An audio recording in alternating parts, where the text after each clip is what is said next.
Salve, queridos, tudo bem com vocês? Daniel Brown falando rapidamente aqui, tá bom? Não vou passar de 10 minutos aqui. Muita coisa pra gente trocar uma ideia e live do Casimiro que nada, meu amigo. Vai assistir canal Brown Fugo agora, meu.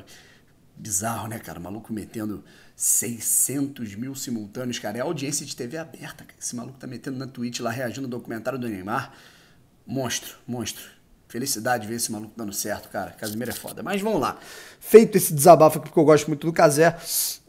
Vambora, galera. Vamos trocar uma ideia sobre o Botafogo. A vida continua. Teve entrevista do Freeland hoje.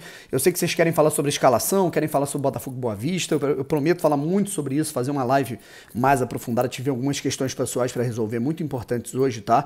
Mas eu prometo que eu vou fazer uma live mais tarde, né? Quer dizer, amanhã. Né, antes de ir para o jogo, para o estádio e tudo mais, eu prometo que eu vou fazer um conteúdo maior e vamos ter dois vídeos aí, um para fazer sobre pré-jogo e o outro para falar um pouquinho sobre essa titularidade do Matheus Nascimento, que também pega muito, tá bom? Se inscreve no canal, deixa o seu like, ativa o sininho para você não perder nenhuma novidade e vamos para cima que tem muita coisa importante aqui para a gente buscar, tá bom? Entrevista de Eduardo Freeland, uma aba de lives ali no YouTube do GE. Globo, entrevista muito impactante, muito interessante. Na verdade, nem tão impactante, né? E até eu prefiro um dirigente que eu acho que na forma de se portar solte menos coisas e consiga traçar um caminho daquilo que o Botafogo precisa do que fique soltando detalhes e atrapalhando processos como a gente tinha há 2, 3 anos, tá bom? Vamos lá. Quais foram alguns resumos, né, que o Eduardo Freeland soltou?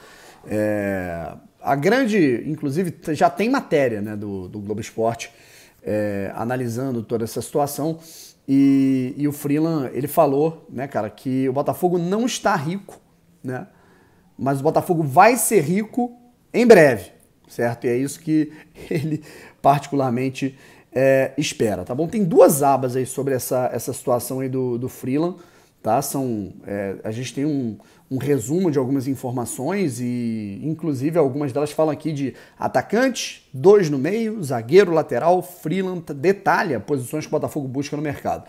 Ele, basicamente, no começo, ele falou muita coisa interessante, eu vou até, inclusive, divulgar aqui o link na descrição e vou colocar a minutagem certinha de toda a entrevista. Parabéns a todo o pessoal que estava lá, né? A Renata, o nome da outra menina que também estava lá, esqueci, mas pô, muito competente também, né? O parceiro que é o nosso querido Veloso, né, cara? O Veloso é gente boa pra caramba e, inclusive, um abraço pra ele, porque ele trocou uma ideia comigo lá, a gente fez o canal do Que Jogada com o Phelps e com o Fio juntos, né? Basicamente, o Freeland, ele fala sobre processos muito importantes pelos quais o Botafogo está passando, ainda há uma indefinição muito grande, ele fala muito sobre responsabilidade. Eu achei muito bacana porque ele está alinhando muito o discurso dele ao do Jorge Braga. Responsabilidade financeira, sabe? E se o Botafogo, nesse momento, ele não está indo muito voraz no mercado, é porque o Botafogo ele precisa esperar algumas semanas para ir de maneira mais contundente no mercado. E como é que significa ir de maneira mais contundente? Financeiramente falando, porque tem que entrar o dinheiro, é óbvio. Com responsabilidade, porque desse dinheiro que vai entrar nesse início de processo, 50 milhões, o Botafogo ele tem que dividir muito bem, saber quanto vai poder ser investido.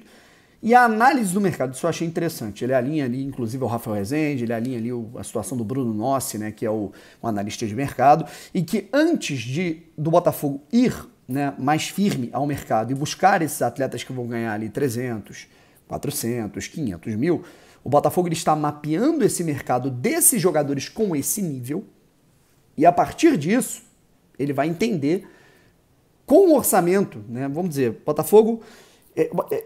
pelo menos eu entendi dessa maneira, né? O Botafogo está se preparando para alguns cenários diferentes. Vamos dizer que o Textor chega, o grupo tal, não sei o que, ó, meu irmão, sobrou, a gente vai poder contratar aqui de início uns 6 jogadores ali por 200 mil, tá? 300. Você tem uma prateleira aqui para contratar. Podemos investir aqui 400, 500, até 600 mil. Opa, você já sobe um pouco da prateleira. Podemos ir até uns 800, que eu acho particularmente eu, Brown, acho muito difícil isso aconteça em 2022. O próprio Freeland não fala desses valores, né? Ninguém, nem maluco, né? Aí é uma outra prateleira, tá? Ele inclusive fala até do Marcelo, né? Do Real Madrid, que muita gente fala, Marcelo, não sei o que ele diz que nesse momento isso nem é discutido, tá? Se nem é discutido é porque não é a realidade. Mas que isso pode ser discutido em algum momento, dado aquilo que o Textor quer, dado o perfil dos atletas que o John vai querer.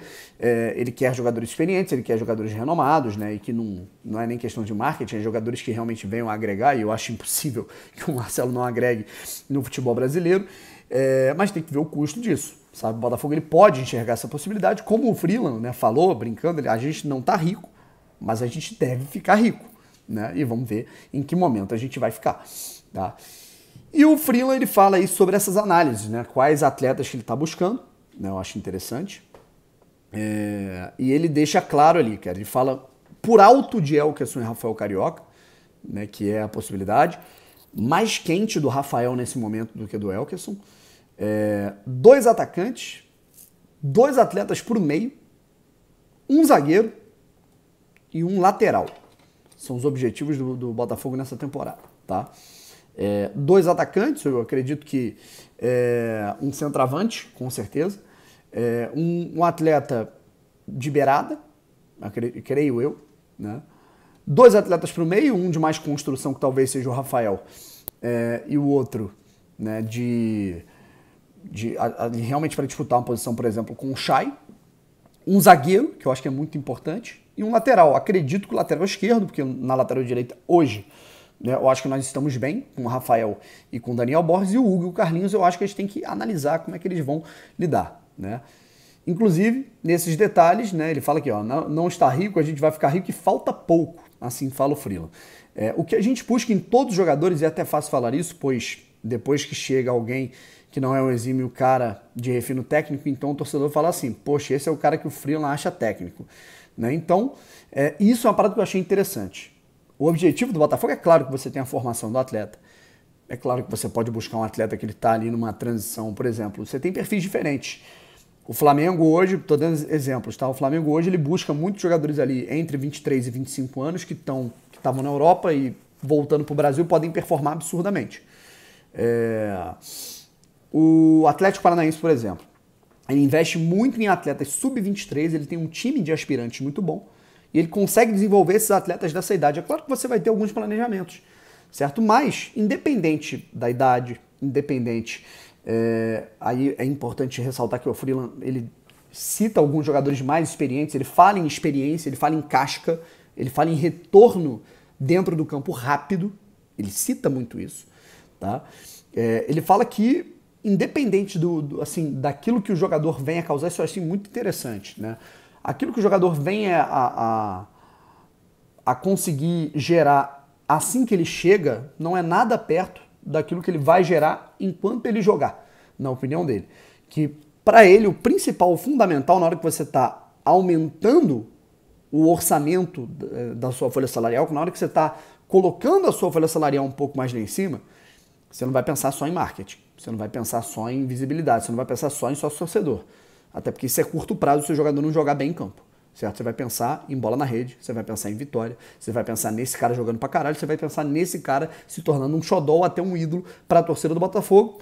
Vamos por um exemplo aqui no Atlético Mineiro, Hulk, né? Atleta experiente, exuberância técnica e física, e que por todo o seu carisma, e óbvio, né? Não é só carisma, é a quantidade de gols, assistências e o renome que ele tem, e a participação que ele teve no melhor jogador do Brasil no ano, o cara se tornou um ídolo do gado. Simples. E chamou a torcida. A fala sobre maturidade não é em vão. Hoje o Botafogo tem um elenco de 70% de jogadores formados nas suas categorias de base. Inclusive, ele fala isso aqui. Elkerson, aos 32 anos, o atacante está sem clube, tem conversa com fundamento. Então, sobre atacante, queremos um cara que tem agressividade defensiva, mas o ofício dele é fazer gol. Como a gente estava falando aqui, eu sempre falo isso aqui. Rafael Navarro foi o cara que mais desarmou dentre os atacantes na Série B, certo? Se possível, ter um cara que tenha bons números, uma boa finalização, mas um cara que seja um pouco mais móvel, não um cara paradão, certo? É o que o Anderson quer. A gente está buscando jogadores para o meio, 2 jogadores para o meio, na verdade, ele fala aqui. Um mais defensivo, que tem uma boa construção, um cara de bom passe, boa movimentação. A gente quer um cara mais ofensivo também, um cara que chegue mais no ataque, tenha intensidade alta, se possível, que tenha bom controle de bola. A projeção é que em um mês o Botafogo anuncia até 5 reforços, tá bom? Mas, enquanto isso, tudo depende do aporte financeiro de John Textor programado para acontecer neste início de temporada. Enquanto o dinheiro não entra, o Botafogo segue no mercado, tá? E aí a gente busca atacantes de lado, talvez até 2. Olha como é que ele fala aqui. A gente não sabe se serão dois. Se possível, um mais construtor e o outro de maior velocidade. Vamos olhar com mais eficiência também para a defesa. Ele fala aqui do zagueiro, talvez um lateral, certo? Então, esses são os pitacos do Eduardo Freeland. Eu tenho até uma listinha que eu anotei aqui. Tá? Ele fala sobre um centroavante bom de número de gols, não muito parado, 2 meias sendo um mais ofensivo e um de construção, um ou dois pontas, um mais construtor e o outro de mais velocidade, um zagueiro e talvez um lateral. E eu, particularmente, deduzo que seja um lateral esquerdo, dada a diferença aí um pouco de técnica da lateral esquerda para a direita, embora nós não tenhamos tanto a reclamar pela Série B que fez o Carlinhos, mas vamos ver como é que vai lidar no Campeonato Carioca e na Série A. Falo do Marcelo, já acabei de falar aqui, né? Anotei mais algumas coisas, né? Em relação com o Braga. Ele falou que ninguém vai sair enquanto o Textor não chegar e que nesse momento, né, essa transição ela é muito importante. Uma outra informação que ela foi confirmada, nós trouxemos essa informação no dia 5, anteontem. Nós batemos nessa tecla aqui no nosso canal. E está confirmado agora, o Freeland já tem um tempo que ele está tentando renovar o contrato do Matheus Nascimento e está complicado, né? Até porque o clube não estava bem, obviamente os responsáveis ali pelo Matheus não devem ter gostado do Botafogo caindo para a segunda divisão, ele não ter sido utilizado em 2021 e agora com aporte financeiro, meu filho, você apresentar um projeto real para o cara, ó, fica que agora tu vai voar, certo? Então, é basicamente isso, mas não dá para dar uma visibilidade, uma vitrine toda para o cara se ele não está renovando ainda, beleza?